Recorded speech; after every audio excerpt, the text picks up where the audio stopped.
Imagine this. You're walking out of your Cambridge physics exam.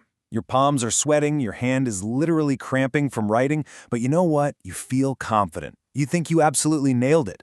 Then, results day arrives, you open that envelope, and your stomach drops. You've missed your target grade by just 3 measly marks. Why? Well, it wasn't because you didn't know the physics. It's because you didn't show you're working. Look at the alert we pulled straight from the principal examiner's report today. It literally says students lose marks by not showing working and that method marks can save you. This is the ultimate exam secret, guys. It's how you salvage your grade even when your final calculation under pressure goes completely astray. Today, we are tearing apart a real past paper scenario, specifically focusing on syllabus code 0625, though these rules apply just as heavily if you're taking 0651, 0652, 5054, or even AS level 9702. I want you to picture 2 very different students sitting in that exam hall. First, we have Alex. Now, Alex overloads every single answer with raw physics facts. Total brain dump, but zero actual analysis. Then we have Sam. Sam rushes through the paper, panics at the clock, and completely misses the specific command word requirements of the question. If we looked at their papers side by side right now, they would be covered in red pen marks. By the end of this explainer, you are going to know exactly how to avoid their fate. Welcome, focused learners. Today, we are setting the stage for you to think exactly like a Cambridge physics examiner. We are officially opening up the examiner's playbook, and our primary target today, mastering decay processes. Think of your exam exactly like you are the captain of a cricket team. You need to set your field, you have to read the bowler, which is the examiner in this case, and then you deliberately score your runs, which are your marks. Radioactive decay is one of those high-yield topics that the bowler is going to throw at you in virtually every single examination series. It's an absolute gold mine for marks, but it's also a massive minefield where students like Alex and Sam constantly drop easy runs. But not us. Not today. We are going to decode the underlying physics, we are going to deconstruct the exact methodology examiners want to see, and we're going to build a system so robust that you will extract every single available mark from the paper, regardless of what kind of spin the examiner tries to put on the question. Okay, let's dive into this. Here is our structured roadmap for today's session. First, the examiner warnings. Second, the core principles of decay. Third, the step-by-step methodology. And finally, mastering evaluative thinking. Let's get moving. Right, let's transition straight into Section 1, the examiner warnings. And, more importantly, how you can dodge the top 3 mistakes that cost students their top grades. The stakes here are incredibly high, you guys. The Cambridge assessment framework fundamentally prioritizes analytical depth over superficial breadth. When we sit down and actually read through the principal examiner reports, it becomes painstakingly clear that students aren't failing because they don't know science, they are losing marks because they failed to communicate correctly. These top 3 examination pitfalls are entirely 100% avoidable. Pitfall number 1, forgetting proper format in nuclide equations. You have to ensure your mass numbers and atomic numbers are perfectly aligned and balanced. Pitfall number 2, failing to check presentation and headings. If you are doing graph reading or pulling data from tables, missing a unit heading will instantly cost you. And pitfall number 3, this is the big one, providing answers not specific to the given context. This is exactly where we need to break down the examiner's command words. You have to decode what they are actually asking you to do. State, describe, explain, they all mean totally different things. To beat this, the absolute top-tier students use what we call the PEL framework. That stands for point, evidence, explanation, link. Think back to Sam, who we mentioned earlier. Sam rushes through, gives a couple of facts, but provides no reasoning. If you mentally scan Sam's answer, you'd immediately spot the missing puzzle piece. Sam missed the explanation phase completely. Before we continue, subscribe to our YouTube channel Ace the Exams at acetheexams_IGCSE to excel in your Cambridge examinations. Click that subscribe button and hit the bell icon right now. Seriously, getting that PEL structure ingrained in your brain is going to be a total game changer for your exam technique. Moving on to Section 2, the core principles. Let's look at exactly why nuclei break down in the first place, setting our foundation. You simply cannot apply the PEL framework or score high marks if you don't have the foundational physics locked in. So here is the fundamental why behind radioactivity. Radioactive isotopes are atoms that are inherently unstable. Why? Because they undergo decay due to having excess neutrons, or a nucleus that is just mathematically too heavy. Nature absolutely loves balance, right? When an atom has too much internal energy, or when the strong nuclear force simply can no longer hold that massive, bulky number of protons and neutrons together, it has to release that energy. It has to shed mass to finally become stable. Now let's look at Alex again. Remember Alex?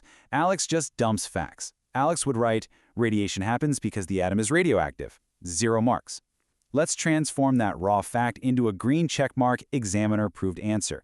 Instead of that basic sentence, a top-tier student writes, the isotope is unstable due to an excess of neutrons, prompting decay to achieve a more stable nuclear configuration. Boom! Do you hear the difference? That exact phrasing is what examiners are desperately looking for. It clearly shows a deep understanding of cause and effect. It's not just stating a fact, it's explaining the mechanism. And this brings us to the 3 distinct ways a nucleus attempts to reach that highly desired stability. You have to know these cold. When an alpha particle is emitted, the nucleus literally spits out a helium nucleus. The mathematical effect? The mass number decreases by 4, and the atomic number decreases by 2. It is a massive, chunky piece of the atom breaking off. Then we have beta decay, which is the emission of a high-speed electron. Here, the mass remains completely unchanged, but the atomic number actually increases by 1. Keep that in your head, because that is a massive trap. And finally, gamma. Gamma is just an electromagnetic wave. There's absolutely no change to the mass or the atomic number. The atom is simply shedding its excess energy. When you are sitting there writing out your nuclide equations, you must strictly follow these mathematical rules, no exceptions. Now, what's really fascinating here is the specific mechanics of beta decay, because I'm telling you, this is where students get tripped up the absolute most.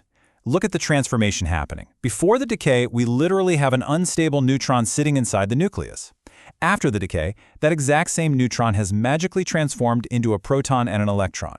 The newly formed proton stays behind in the nucleus, which, if you think about it, is exactly why the atomic number goes up by 1. And that electron is violently ejected at high speed as the beta particle. This is the precise transformation that you must be able to describe clearly. If the exam command word is explain beta emission and you just say it shoots out an electron, you're losing marks. But detailing this exact neutron to proton conversion, that is a perfect textbook example of integrating specific knowledge and securing maximum points. Let's move into Section 3, the step-by-step methodology. This is all about systematic processing and taking the guesswork out of your exam. Stop scrolling. Subscribe to our YouTube channel, Ace the Exams, at Ace the Exams IGCSE to excel in your Cambridge examinations. We've helped thousands of students improve by 2-3 grade boundaries. Join them right now by subscribing to at Ace the Exams IGCSE and turn on all notifications so you never miss our weekly exam strategy sessions. Okay, now that we have the core physics theory totally locked down, we can apply our standardized procedural framework. This acts as an absolute safety net for your grades. Let's guide you through an interactive workshop right now using these 4 critical steps. Step 1. Identify key elements and extract data. Step 2. Select your analytical framework. Step 3. Execute with clear nuclide notation. Step 4. Verify results and format. Let's do a quick mental challenge. Challenge 1. Data scan. Imagine a complex decay graph on your paper. You have 60 seconds. If you can scan that chart and extract the exact half-life, let's say it's precisely 8 days, you've just successfully completed Step 1. Challenge 2. Find the flaw. I want you to listen to this sample physics paragraph and find the mistake. Carbon-14 decays by beta emission, so its mass number goes down to 13. Did you catch it? Applying Step 4, verifying results, catches that error instantly. As we just learned, in beta emission, the mass number remains unchanged. Only the atomic number changes. Executing these 4 steps methodically catches those silly errors before the examiner ever gets the chance to reach for their red pen. Challenge 3, speed writing. Next time you study, set a 30-second timer and force yourself to write 1 perfect peel paragraph on a decay equation. It trains your brain to think systematically under pressure. Finally, Section 4, Mastering Evaluative Thinking. This is where we secure the method marks and push for those highest possible grade boundaries. Let me pose a highly stressful, totally realistic scenario to you. You are in the exam. What happens if you perfectly execute the analytical steps we just talked about? You decode the command word, you set up their nuclide equation beautifully, but in the heat of the moment, the clock is ticking, and you make a simple, basic arithmetic error. Your final answer is mathematically wrong. Does your grade completely collapse? Do you get a 0 for that massive 5-mark question? This is the exact moment where the Cambridge exam strategy comes into play to save your skin. So, the absolutely crucial point here is this: method marks. Showing your systematic processing step by step awards you marks for the analytical journey itself. This literally saves your grade. If you write out the initial isotope correctly, draw the reaction arrow, write the correct alpha particle notation, and then you just mess up the final subtraction in your head, the examiner will still award you the vast majority of the marks simply for showing the correct method. This is the ultimate blueprint for success. Decode the command word, apply the Peel framework, and show every single step so you can rake in those method marks even if your calculator fails you. Let's see how this builds your answers across the entire paper using the evaluative thinking framework. Think of this as your time management matrix as well, knowing how deep to go based on the marks available. Level 1 is descriptive. You just state the basic facts. Alpha particles are helium nuclei. That's fine for a 1-mark question. Level 2 is analytical. Now you show relationships and you're working. Because an alpha particle is a helium nucleus, the parent isotope loses 4 from its mass number. Much better. But level 3, evaluative, that is where the top tier lives. Here, you are questioning assumptions and justifying your decisions with hard evidence. For example, identifying the specific limitations in a background radiation experiment, or comparing the penetrating power of different emissions based purely on their ionizing capabilities. This is exactly how you prove to the examiner that you understand the concepts at a deep, fundamental level, not just as memorized flashcards.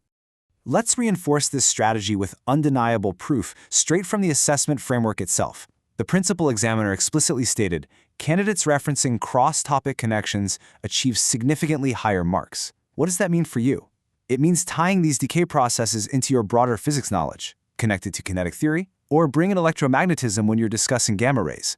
Deep analysis and cross-topic integration will always beat superficial breadth. If you can show the examiner that you see the whole physics picture, that it's all connected, not just isolated chapters in a textbook, you will unlock those final, elusive top-grade boundaries. Students who implement these physics strategies see an average improvement of 2 grade boundaries, but only if they practice consistently with our weekly videos. So I leave you with this final, provocative question. As you sit down to study tonight, will you just blindly memorize facts like Alex and hope for the best?